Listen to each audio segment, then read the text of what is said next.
Hello, everybody. I'm Viviana Guzman for the Flute View magazine. And this afternoon, we have our special guests from the Flute Center of New York.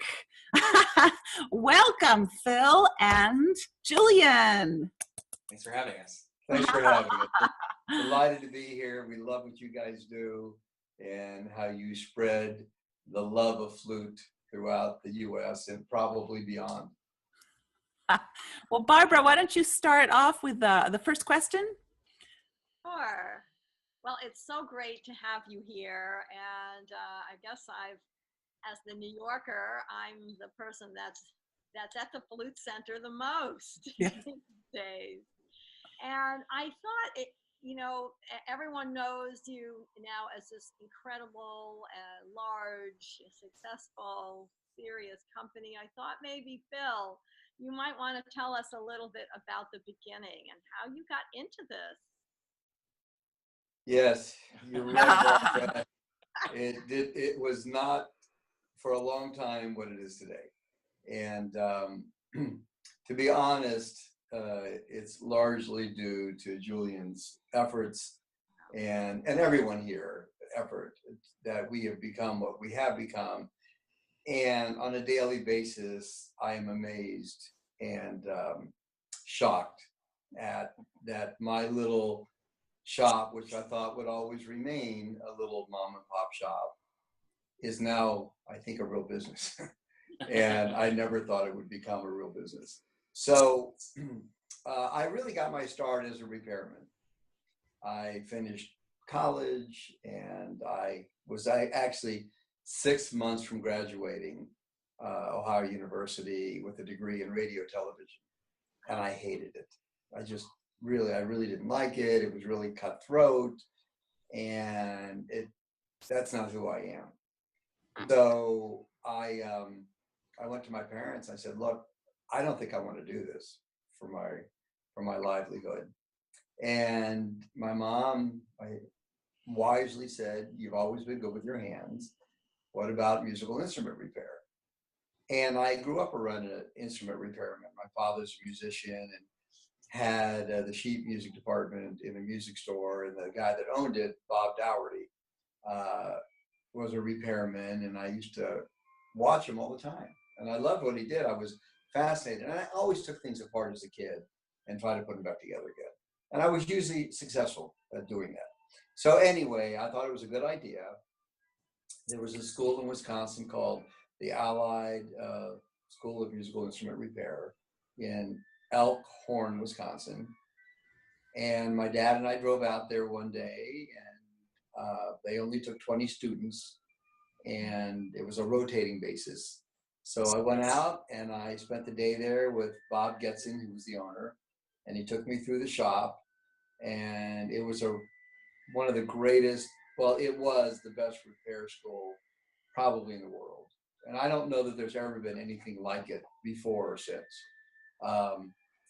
So at the end of the tour, he took a trumpet, he bashed it over a piece of metal, and he put a big dent in it. And then he took the dent out with this rolling machine. And then he did it again. He said, "Now you do it." So I did, and he said, "Okay, you're accepted." Wow. And he said, "Unfortunately, we can't take you for 6 months." So, which was perfect because I had 6 months left of college. So I finished my degree, I got my degree, and then I went out to Wisconsin, and it was both the worst time of my life and the best time of my life. But anyway, it's a long story. I learned how to repair. I was well trained, and I came back and went to work for a music store in Dallas, Texas. It's a long story how I ended up there. I almost ended up in San Francisco, but because of a single phone call, it changed the course of my life. And I ended up in Dallas, went to work for this music store. I worked there, I think, 2 years. And I did all repairs, brass and woodwinds. And then I decided I wanted to specialize in flutes, professional flutes. And I knew I didn't have the skills. I mean, I had skills, but I knew that the shimming method was something that was a little bit beyond my level. So I called Pal, and a woman answered the phone, and I said, I want to learn how to do professional flute repair. She said, I'm sorry, we don't do that here. And I said, well, let me talk to whoever the shop manager is, who was Jim Phelan, who you all know as as part owner of the Burkhardt Company today. And actually, he went on to own Pal for a brief period. And Jim got on the phone. I said, this is what I want to do. I said, I'll pay you whatever you want. You just name your price. He said, okay, $100 a day. I said, you got it. So I went to Boston. I lived with Jim in his apartment. He had just was starting to date Lillian at the time. It's kind of funny. And I went into work with him every day and got trained in professional flute repair. And I actually went back a few more times to continue those studies. And then I opened up my own shop on nights and weekends down in a historic building in Fair Park, near Fair Park in Dallas, Texas. And it grew from there. And I started, repairing. And I barely remember my very first flute sale. And I helped somebody sell their flute. And it kind of started from there, with one flute. Wow. And after 13 years in Texas, I came to New York. That was another weird story. I didn't come to New York. I came to New Jersey, and I set up my shop in the basement of my house in New Jersey. And, I remember that. That's when I was at Juilliard. Oh, you remember? Oh my God! And then and you sold my Haynes, one of my flutes. Oh, that's great. It's okay. You can say the brand. And so then I came to a New York flute convention, and a man approached me and said, I know who you are. You've got a great reputation. I want you to come. He owned a music store in Manhattan, right across the street from Lincoln Center. He said, I want you to come work for me. Oh. I said, his name was David Gannat. He owned Rayburn Music in Boston. I said, David, I would love to, but I don't know anything about Manhattan. I've got a pretty good business in New Jersey. I can maybe give you a day a week. He said, that's great. Whatever you can give me, give me. So I started out, I think, 2 days a week, coming into Manhattan. I went into his store, and it grew from there. And then eventually, I met Julian at a convention in, where was it? Vegas. In Las Vegas. I was living in New York at the time. I had to fly all the way to Las Vegas to meet this guy who at the time was 30 blocks from where I was living. Yeah, right. In New York. Yeah. And Vegas as in just like 5 or 6 years ago? 2012, yeah. Yeah. And Julian came in and really transformed the business. Together because I always had great ideas, but I was the worst implementer in the world. I had great ideas, but I never put them into practice. And Julian was able to do that. And we've grown from, I think, before Julian, there were for a long time, there were two of us, Claude and myself. And then I would have one other person answer the phone. One of those people was actually Stefan Hoskelson, who's now principal flute in Chicago. He came in one day, he played 4 notes, and I knew this guy was one of the great players alive today. And so he didn't have any job then. And so he came to work for me. And anyway, it just grew organically. So did that answer your question, Barbara? Yeah. Well Okay. done. Thank you. I love the backstory. Yeah. And Julian, then how is it that that union happened in Las Vegas? You flew all the way out to Las Vegas to meet Phil then? So, the reason I went to Vegas, it's kind of like a lemons to lemonade story. But in 2011 and 2012, I was a finalist in the NFA Young Artist Competition. So I went to win. I was sure I was going to win. The 3-round competition, I had all 3 rounds memorized. I was there to hit home runs. And for whatever reason, I didn't make it past the first round, and I was really, really disappointed. So after a night of staying out very late and playing a lot of poker in casinos, I decided, while I'm here, I had no money at all. So the last thing I wanted to do was pay, airline change fees and fly home early. So I just decided, I'm going to stay. I'm going to network. I had just graduated from my master's at UNCSA. This is the first time I'm hearing this story. Really? Yeah. Wow. I had just finished my master's with Tadeo at UNCSA, and I decided, when I'm in New York, I had a fellowship at Lincoln Center at the time. I have to figure out something to do. I'm going to network with people. I'm going to figure out what I'm doing with my life. After this fellowship was over, I had about 6 months left in the fellowship. And so I forgot how I think I was just down in the exhibit hall, just looking around, talking to people, and I see this booth called the Flute Center of New York, and I thought, oh, that's so funny. I'd never heard of them before, but I live in New York, so I should introduce myself. And so I did, and one of the people working there, Phil wasn't there at the time, but he said, he was actually a trumpet player working for Phil at the flute shop. But he says, you know what, I actually just got this job teaching up in Massachusetts, so I'm leaving, and I actually think Phil needs to hire somebody. Ooh. And I said, oh, great. So he didn't know where Phil was at the time, but he kind of led me around the exhibit hall. And we found Phil at this, I don't know if you remember who this was. I don't remember who he was, but he was selling like foot insole, like shoe inserts for music, like a really random specialty product. And Phil was like talking to the guy and like put one of the inserts into his shoes, and asked me who I was, and we started this like verbal conversation. My feet need all the help they can get. And he, we talked, and I guess he had a good feeling, and he just basically said, well, I'll tell you what, come to the shop when you get back to New York, and we'll see if you're a good fit. And as I've seen Phil do a dozen times since then, just kind of, he gets this gut feeling about people. And so I came back to the shop, scoped it out. I saw Phil is not one who's ever shy about how much he loves his store. And so he convinced me of the potential for the place. And you looked around at the time, and it was like, a little hole in the wall on the 11th floor of a building in Manhattan, right? But there definitely was potential. Like the phones were ringing, clients were coming through the door.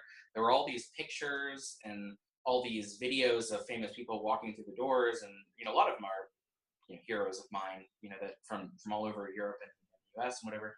So anyway, I just flew to Vegas, met this guy, and then I was living on 96th Street at the time, on the east side, 93rd Street, sorry, on the east side. So started working that August of 2012, and it's just been brick by brick since then. Wow. I'm impressed with your organizational skills, Julian. And then at one point I heard and I heard you're playing. I was like, whoa, he's an awesome flutist too. Thank you. Everyone that works here, with the exception of moi, has either a master's or a doctorate in flute performance. Wow. Great. Very talented staff. Yeah, we have. And let me talk a little bit. Actually, if you'd like to meet the staff, we can bring them in. Love, yeah. Great. I just want to mention that, Julian mentioned that I have a gut reaction to people when I meet them, and I do. I think I have. That's a quality that I have, and it's important to me that we have a crew that fits together like a perfect puzzle. And it's not easy to do. We've got, I think, 11 people that work here, and so to put 11 personalities together that get along. Anyway, it's possibly not an easy thing to do, but I think for us it was a really organic growth, and we've added more and more people, and if I can brag a little bit, I think that we've assembled the greatest team in the history of the flute business, and we all get along famously well, and we truly love each other, and I love everyone that works here. And they're kind, they're knowledgeable, they're generous and giving to customers that walk through the door, and they care about the business as much as Julian and I do. And you see it in our results, I think. And I think you can ask any customer around the world that does business with the Flute Center, and they'll tell you that we've got the greatest staff in the business. We had a really great first of many, I hope, staff recital that we did back in, when was it? June? Yeah, so like in 3 June. months ago. Yeah, and It's on our website if It is, anybody yeah. wants to see it. Oh, It was on the Facebook page. Or on the Facebook. It was actually pretty incredible to think that we had 8 of us that performed. We each did one piece, but the 8 of us, it's a pretty high level of flute playing, and to have those people kind of gathered that are like available to help you buy a flute or to answer flute related questions or whatever, but to all work under the same roof. I mean, I think almost any of us, the 8 of us, could play in an orchestra. I mean, the level of talent is certainly there. Would you like to meet them? Yes. If you can give me just a moment, I think we've got 3 in today, besides the 2 of us. Well, we've got 4. And then we can learn. You can learn what they do, and then you can tell us, where. Well, what I'll do is I'll give up my seat, and they can just sit where I am, one at a time. Okay. So, Meanwhile, Fluter, ask Jillian something. Well, yeah. What I love best about Flute Center and how it's evolved, probably since you've joined the team, is your presence on social media and just the way you reach customers that many other flute companies, flute dealers, flute retailers don't do. It's still kind of in the dark ages. And what I've really found about you guys is your forward-thinking approach to everything. So what are some of your goals now and for the future for Flute Center? Utilizing like the social media stuff and all these other projects that you're doing. Sure. Well, the first thing I'll say is that the majority of the work that's on social media is run by our marketing director, Emily Westpfizer Anden Matten, who's brilliant at everything she does on the social media front. But the one thing I can say that I think makes me qualified to answer this question is that about 3 years ago, I went to Phil and I said, Phil, the future of commerce generally is online. And we had a website. We had just rolled out our new website that I built myself. And I knew that, I've always had like this really acute interest in business generally. And so I knew that social media managers were kind of the rage, especially in 2015 or when that was happening. So I convinced Phil that we needed to hire somebody whose only job was going to be to basically marketing and social media. And Phil had no idea, like, wait, you mean we have to hire somebody just to like do Facebook? And I was like, well yeah, but why? Well, because like, what, 1 billion people are in Facebook. That's I'm going to step in for a minute. I'm going to say that I was not a believer before. I'm a big believer today. Phil, you're very active on Facebook. Yeah. Well, so anyway, the idea was at the time, I just knew that, it wasn't even like early. This was well past when Facebook was, an everyday, experience for hundreds of millions of people. But I knew that if you want to have a successful business, you have to meet your clients where they are. And that's like one of the tenets of what I try to think about every day whenever we're making decisions is like, where are our clients? How can we meet them? How can we talk to them in the language they want to talk? And whether that's an actual language, like, we try to, we've run ads in Portuguese with, people that are, from Brazil, because we get a lot of Brazilian clients. We have people on staff here that speak Spanish and Polish and Russian and, any other, so literally speaking to people in the language that they speak, but also through the mediums where they consume, their entertainment or knowledge. So Facebook, Instagram, Twitter. Yeah. So this next to me here is Katie. Hi. Katie Masad. Hello. Hi, Katie. How are you guys doing? Very well. When did you hop on board the Flute Center of New York team? I've been working here for a couple years now. I started as resident flutist, and now I'm director of sales and also doing the podcast, so Flute Unscripted. And that's been a fun project. Now 2 seasons are under wraps, and the 3rd season is recording. Awesome. That's How did great. you This first? was launched this week. Yeah, on Tuesday. Very good. Where they can see it.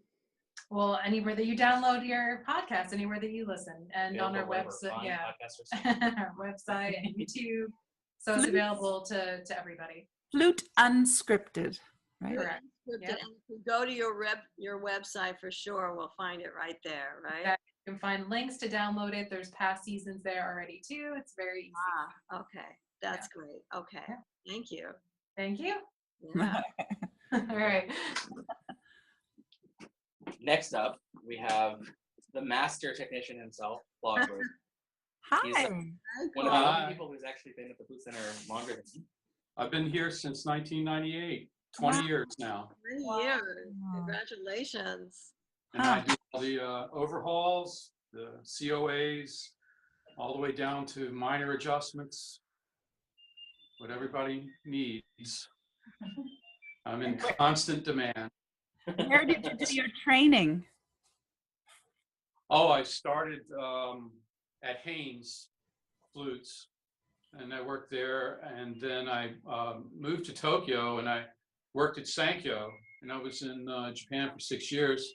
Okay. When I came back, I've been doing repairs my whole life since I was about 16. I'm gonna step in again and just say that Claude has been with me the longest. And I love this guy, and he's family. I mean, everyone's family, but he's especially. Yeah, go way back. Yeah. It really says a lot that you worked there for the last 20 years because it's I never worked anywhere for more than 2 years until I started with Phil, Yeah.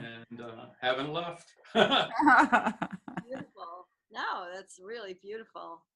That Yeah. it works that way. And Claude has repaired my flute beautifully, as has Phil. They have both repaired my flute beautifully. A little pitch there. Thanks. Okay. Okay. All right, I think Kim is up next. I'm just hanging out here. Yeah, hang. Hi. Hi, So what is your name and what do you do at Flute Center of New York? my name is Kim Lewis, and I've been at the Flute Center for about 2.5 years now. I started out as part-time while I was doing my master's, and then Where did you do your master's? I did my master's at the Manhattan School of Music with Linda Chessis. And so I started part-time a couple days a week while I was in school, and then after I graduated, I moved to being full-time. So now I'm just one of the resident flutists and sales staff members, and love helping customers when they call, when they email, when they come in, and doing whatever they need to help them find their flutes. Uh-huh. So what does it mean, resident flutist? So I suppose everyone here is really resident All the flute flutists. players. But I always feel like, we're kind of a special staff because we all, everyone has at least a master's or doctorate in flute performance. So I think, having the title of everyone, being here, being resident flutists, means that we bring our flute knowledge to helping people find their flutes. We've all been through the process of finding, our flutes that we play, and that, we will hopefully play for a really long time. And, and I think all of the knowledge that we've gotten from studying the flute helps us to help other people really find the flute that's best for them. All that knowledge is definitely applicable in helping people find their special sound and what really works best for them. I'll say the origin story for resident flutists goes back to when I first started here. I asked Phil what my title would be, and he goes, we don't really have titles. It's not like but I'll be like, you need something to put in your signature line of the email, right? I mean, you always need something. So I looked around at all the companies, right? Brannon, Powell, Flute Authority, and saw all the bylines were sales director, marketing manager, flute sales specialist, these kind of things. And I wanted there to be, like Kim said, a sense of authority from a player standpoint, because nobody really wants to be sold a flute, right? What they do want is to talk to another flutist about their ideas and their things. So the one person I'll look around, I'll say that I really liked was Alan Weiss at Haynes, and his title is artist in residence at Haynes. Right. And so I thought at that time, I said, that's what I want. want to be the artist in residence, right? I want to think about it as being a resident flutist, or like somebody who is a flutist in residence here at the Flute Center. So that's what we give all of our staff now, the title of resident flutists, to showcase their expertise. Yep, and we're all active flutists. We teach, we play gigs throughout the city, and et cetera, et cetera. So we take our positions very seriously as still being active flute players in addition to working at the Flute Center. Yeah, and it's a nice creative outlet too. I mean, all of us teach. All of us. I mean, Kim just won a big competition out in New Jersey, and but everybody here, performs and teaches, and does concerts at flute shows and that kind of thing. And we encourage that. We want people to promote their own performance careers, because it's only going to reflect positively on the Flute Center. Right. Right. That's great. Thank you. Thank you. Next up, we have our newest addition to staff, Corey. That's true. Hi, Corey. Hi. Hi. So I'm Corey. I'm the newest person here. I'd say it was around March of this year, and essentially I'm handling everything that's incoming and outgoing. So we obviously have an extensive trial program where we're sending flutes to those that aren't directly in the city. And then certainly some flutes that are coming in on consignment and otherwise. And so I'm charged with making sure they actually get there and are safe and are in, fantastic condition, both directions. Great. Are you a flutist too, Corey? I'm not a resident flutist, so I'm the one. You are the one. Yeah. Do have a musical background, but certainly not, I know a lot of flutists, certainly. And he's also highly qualified to be in a music field as well. You go ahead. Oh, I have a composition background, play saxophone. Okay. I've been a musician for as long as He's a doctor. yeah. So definitely have a musical background. Doctor. But do enjoy the flute, obviously, being here and enjoy working with all of these flutists. So yeah, it's a great place to be. How did you end up at the Flute Center of New York? What drew you to being there? How would anyone not want to be here? I've been in the city for quite some time. And, things were growing exponentially here, and it just became a need where the resident flutists can really invest their time fully in helping all of our clients, and they aren't distracted by everything that I'm now doing. So I see myself in partly freeing their time so that they can really devote even more to our clients, and I can take care of the rest. He's the man behind the curtain. Ah. So if somebody orders a flute, you're the one who packages it and sends it out, type of thing? Exactly. After a flutist has ensured that it's in great condition. So, yeah. Very good. Thank you, Corey. Thank you. Last but certainly not least, is that you're the last one, right? Yeah. Morgan. Hi. Hey, Morgan. Morgan is supposedly my twin. Morgan often gets asked if she's flute or scooter.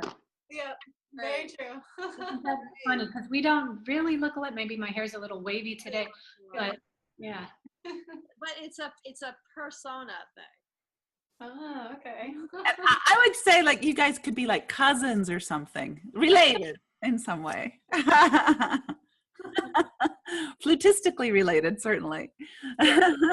So Morgan, when did you start at the Flute Center of New York?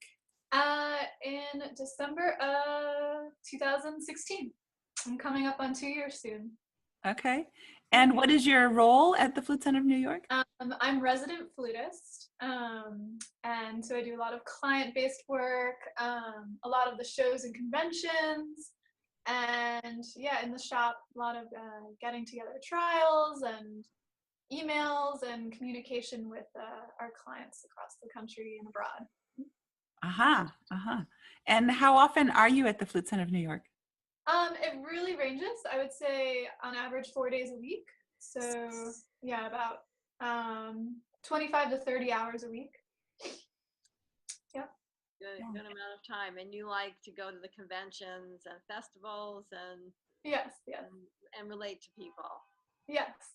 I really enjoy that aspect. I really enjoy the client side aspect of this job, getting to chat and meet so many flutists from all over the place. Yeah, you're good at the social. And social media too, huh? Yeah. So yeah, and I do a little bit of that on the side, not for the Flute Center, but for some flutists and other musicians. So it's all interconnected, really. Right. But you know, we always consult you if we have. Yeah, definitely. Yeah. She's very savvy. Yeah, and I get to meet a lot of the people I know just from I've met online come through here, and so that's always great, making that connection and also inviting them into the shop. It's so nice to meet so many people like in real life as opposed to just through an Instagram post. You get to know someone so well and intimately through those platforms, but when they're here in real life actually playing the flute, it just adds a whole nother element to the experience. So. They're actually real. They're not. Yes, real people. Yep. Artificial intelligence on the flute. Yeah. So yeah, so that's my role here, and I love it, and I love my colleagues, and Phil and Julian have done a great job of really building this place up to be more than just a shop. It's an environment. Morgan is a New Yorker. She probably remembers what it was like 10 years ago. Or I bought a flute in 2009 from Phil, just before I was entering college at NYU. So that was my first experience with the Flute Center, and I would think that a lot has changed since then. But the friendliness is still there. Like the energy, the same, the backbone of the Flute Center is exactly the same. Like whenever people, I always like to say, I tell people I work at the Flute Center, they say, "Oh, Phil's a really good friend of mine." Everybody says that. Phil's a friend of everyone. So that will never change. And I think that's really important. Concept for the Flute Center is that friendliness. Uh-huh. Yeah. What do you think is the number one thing that has pivoted the Flute Center to skyrocket it into the position that it has now? I would say a number of things. Definitely part of it has a lot to do with social media and just how we've really branched out across the web. We've teamed up with some really fantastic people. For example, Joanna, just another flutist. She's done some great work with us, and we've built these partnerships with so many flutists around the world. And I think people have just realized, we're easy to work with, and as a result, it's kind of just skyrocketed and taken off. And these partnerships keep developing, and we're meeting new people and building new partnerships. And it just comes back to community, that sense of all the flutists in the world love coming here because of that community vibe. And it's probably the reason why Flute Center has been successful and continues to grow every month. Julian, can you add to that question? I could talk about this all day.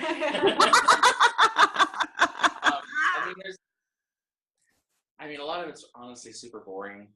No, but I'm just personally, I'm interested because I've always like to interview people, especially with a business brain, and which is not something that as a flutist we inherently are born with.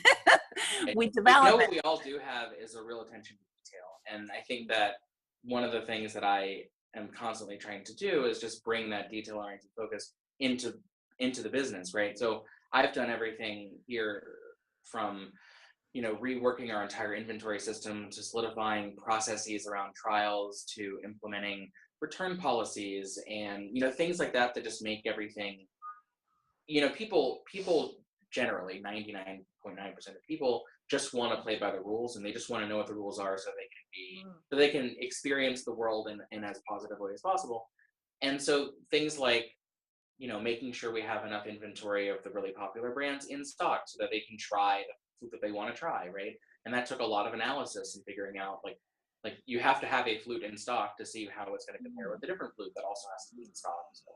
So we've done a lot of things like bulking up the inventory and increasing our phone lines, which seems like a kind of a no-brainer, but at some point you have to realize that, you know, if you have 2 lines, you might need 3, and if you have 3 lines, you might need 4, and if you have 4 lines, you might need 5, and so on and so forth. Yeah, and we're often using all 5 lines. Yeah. It's like very normal. Yeah. Yeah. So where do you see the Flute Center in 5 years?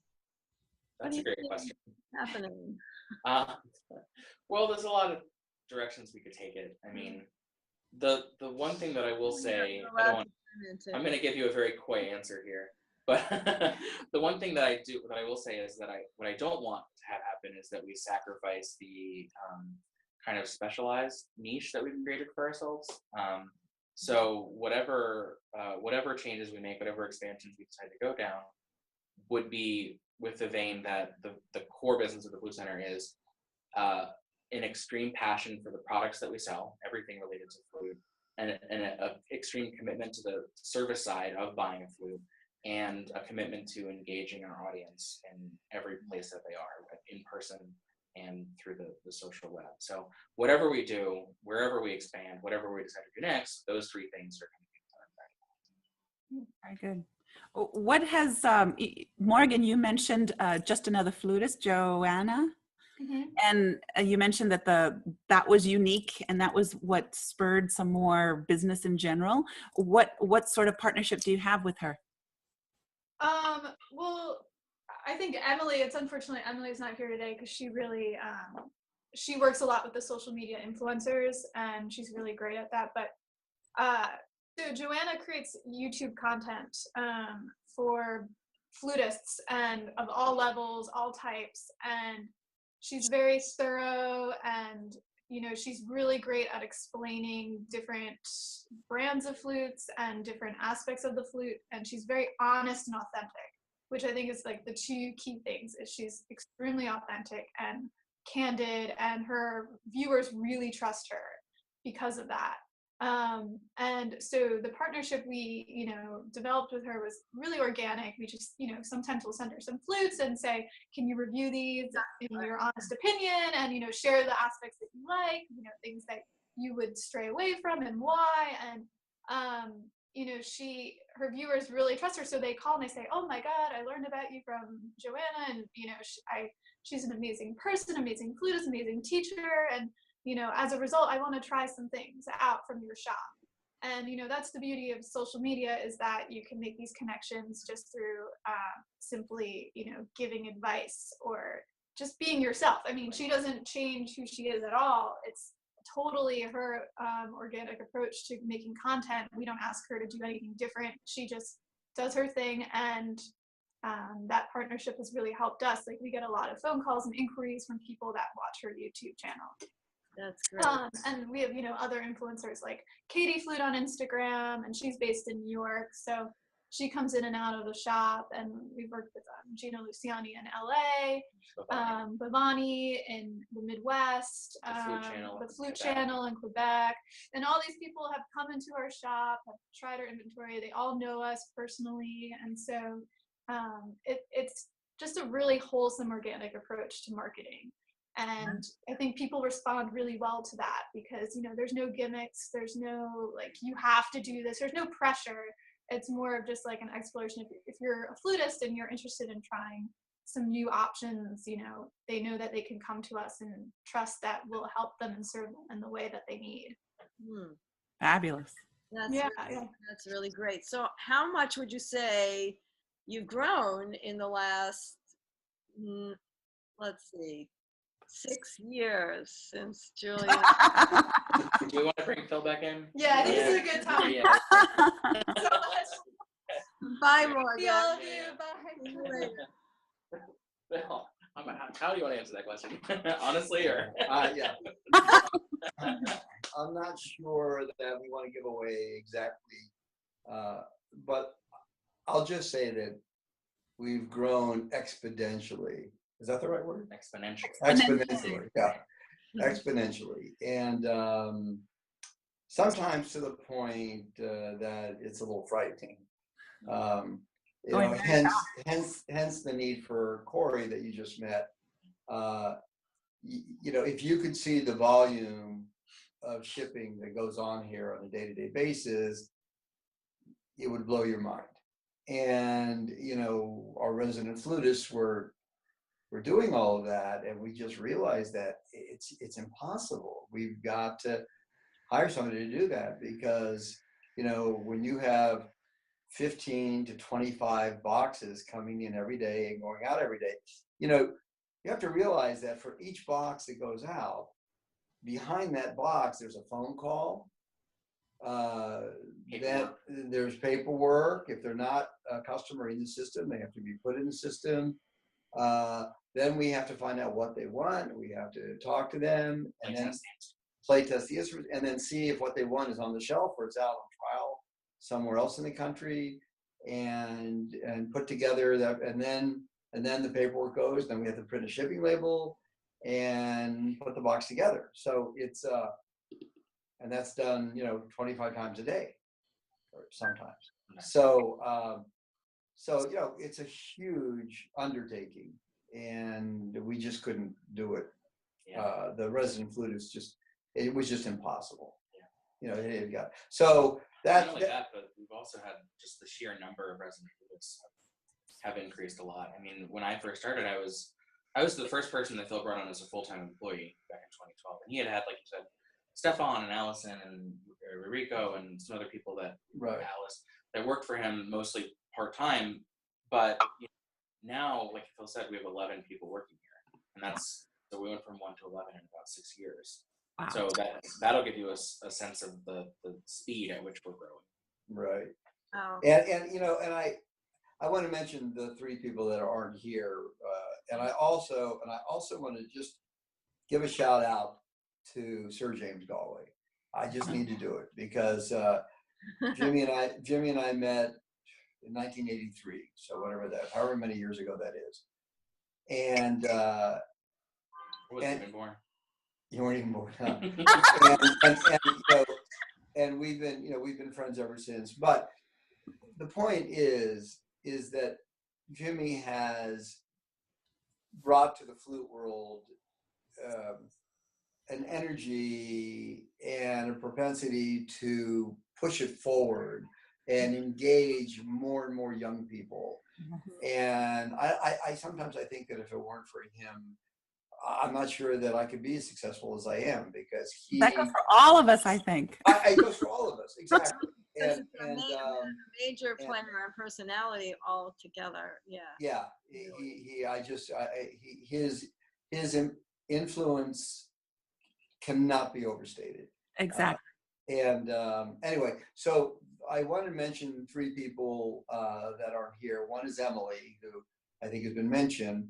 She's our social media. Well, she's our director of marketing. Yeah, director of marketing. Also handles social media. Yes, and all advertising. And she's done a fabulous job, and really has helped in our growth immensely. And then we have another repairman. So there's 3 repairmen. Youngin, he was the #1 repairman in Korea for decades, and is one of the greatest repairmen in America today. He really is. So we're really lucky to have him. And then we have another woman, Agata, who comes from Poland, and is as sweet as honey. And unfortunately she's traveling right now, but I don't feel too bad for her. She's in Paris right now. Yeah, she's in Paris. And so she's one of our other resident flutists. And did I leave anyone down? The only other 2 people that I would give a quick shout out to, David Ordovsky, who does all the photography for our website. He's another one of those behind the curtain people. He doesn't ever come in and work hours, so if you come to the Flute Center, you'll probably never see him. Right. But he comes in like a gnome in the middle of the night, and he takes pictures at 11 p.m. or whatever. And he's the one he's got a background in professional photography, and is also a phenomenal flutist himself. He's a phenomenal flutist, and he came by way of Judy Mendenhall. I called her up from the Manna School, and she recommended him. He's actually getting married in about a week, and wonderful guy and great photographer. And then the other person that we just hired about 8 months ago, is Giovanni Perez, who is training. Yeah, he's just started, but he's apprenticing with Phil, and starting to get the ropes of things. So he's hopefully 3 to 5 years on the road will be one of the next generation's expert flute technicians. So we have, as the Flute Center, we have a lot of things planned that we can't really talk about, but we're always kind of like a shark in the water. We're always trying to move forward and come up with new ideas and new directions that we can grow as a company and involve more of the flute community. Fabulous. Wow. Fabulous. Do you want to tell us about your Masterclass series or any of the things that are already happening around? Yeah, it's something new. That's both that and the Flute Unscripted, our podcast series. Those are 2 new initiatives that we started about a year ago. And they've been unbelievably successful. We don't have a big shop here. We've got about 1,000 square feet.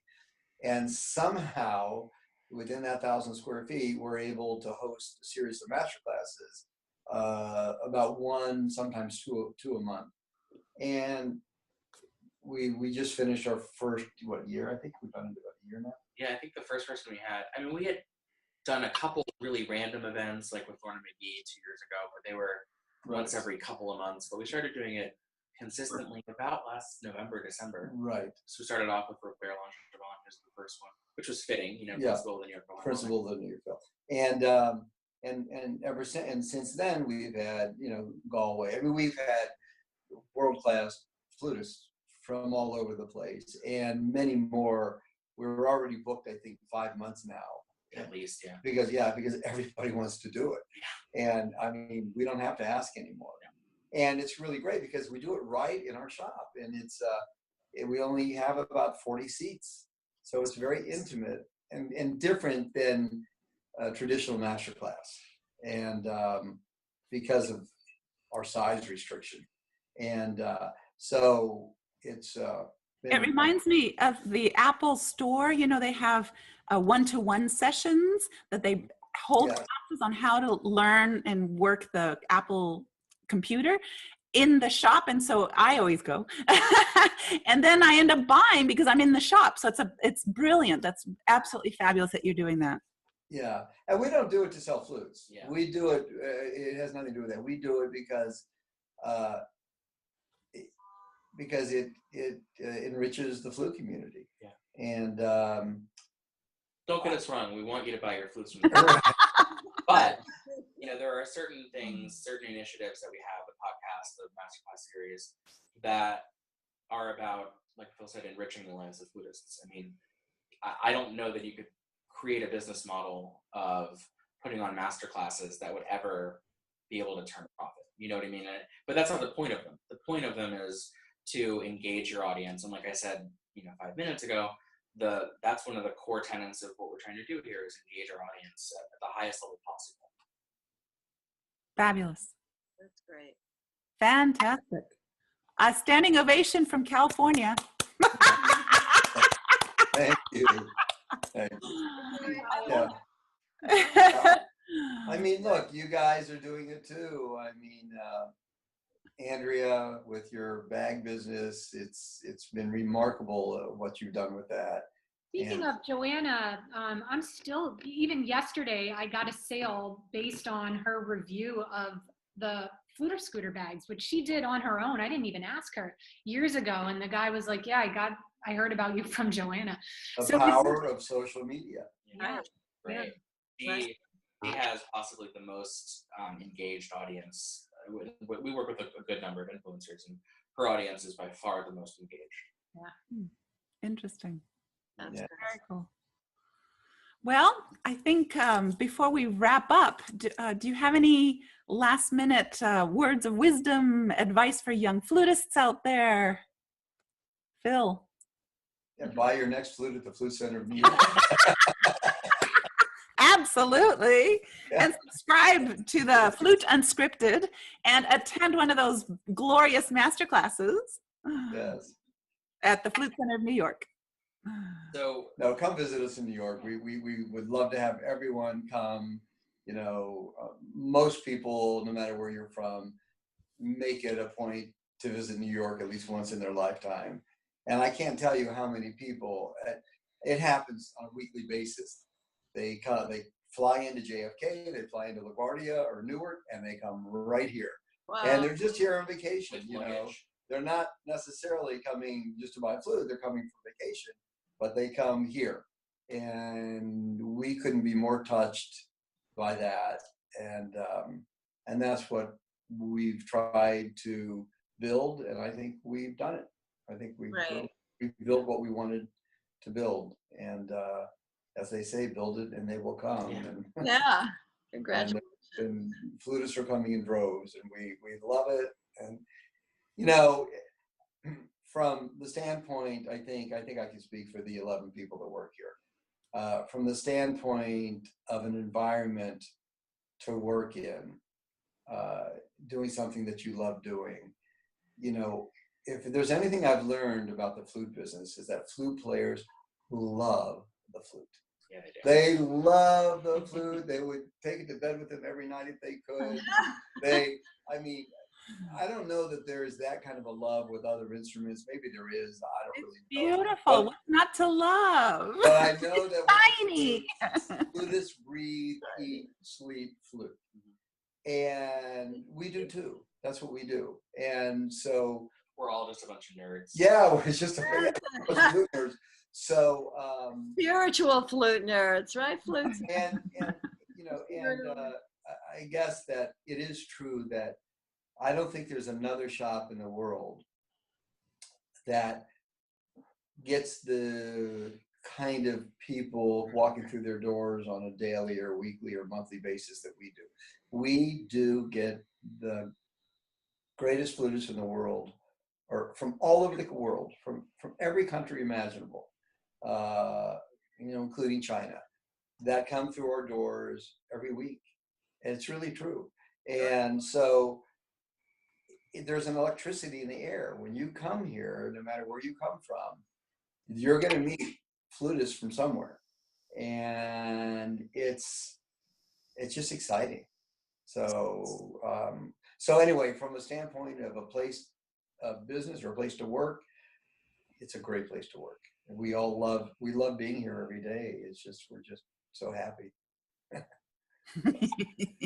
Viviana, you asked about advice to give young flutists, and I get asked that question a lot. I mean, I interact with hundreds of clients every year, and I get asked, you know, usually from parents, what advice I can give to their 15-year-old daughter or son or whatever. And I think that the answer that I would give to all of your listeners is that when a door opens, to walk through it. And I think, you know, it's really, I didn't think I'd be working or running a flute shop. When if you asked my 16-year-old self, I was obviously going to be the next James Galway, obviously touring the concertos all day, every day. I mean, that was obviously what I was going to be doing. But, you know, 6 years ago, this door opened and I walked through it, and I didn't think at the time that it was going to totally consume my life and that it was going to bring me not only the job, but also all the satisfaction and the pride that I get out of having done it, but the career that I've set, you know, that I've kind of started walking down. But you know, you meet a lot of flutists who are just so convinced that, you know, that the right path for them is to finish college and then to go to grad school and then to get a doctorate, and then they're going to get into an orchestra, and then they're going to do this, and then they're going to do this, and then they're going to do this, and they have all these little dominoes set up, you know, one after the next, and if you take one of those dominoes away, like their whole life just starts to crumble. They don't, you know, it's like a crisis happening, and there are so many opportunities that people have on an everyday basis, and I see people giving up those opportunities all the time because it's not on their path. Right. A great example Right. would be like Allison and Natalie of Flutronics, right? That's such a non-traditional path, but they both created a name for themselves in the industry by doing it like that. Greg Patillo is another one. I mean, you know, he went to CCM. He's a classically trained, you know, went to better school than most of us did, you know. But, you know, they took their own path, they followed their own, when the door opened for them, they walked through that door.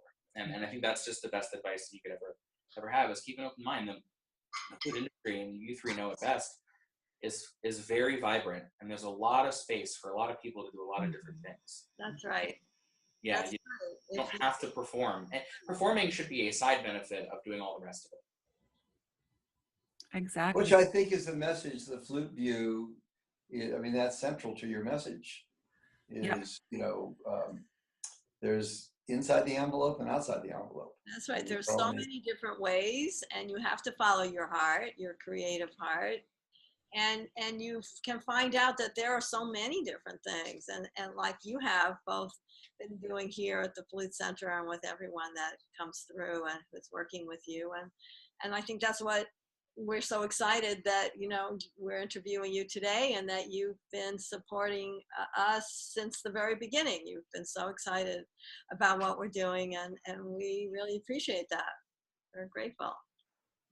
I love the sense of the building community that you stressed throughout this hour that we've been speaking, and the importance of it and the beauty of it, because I know that for me, that's very important. So. Yeah. Well, we do have a shop on Amazon, but we do not want to be Amazon. Yeah. You know, there's still something to be said about calling a shop and the people who are answering the phone actually knowing who you are. Well, a person really answers the Yeah, phone. that's it. Right. And you can and there's a place to go. Right. Yes. Yeah. That's right. So great. Well, thank you guys. Thanks for the interview. We're so tickled that you asked us to do this, and thanks so much. Our pleasure. It's been fabulous getting to dive deep down inside the inner workings of the Flute Center of New York. It's certainly the mecca of flute. You know, anything all about flutes, it's where we all end up going at one point in our lives. So thank you for the time, and it's been an honor to have you as our guests. Thank you. Thank you very much. Bye-bye now. Bye.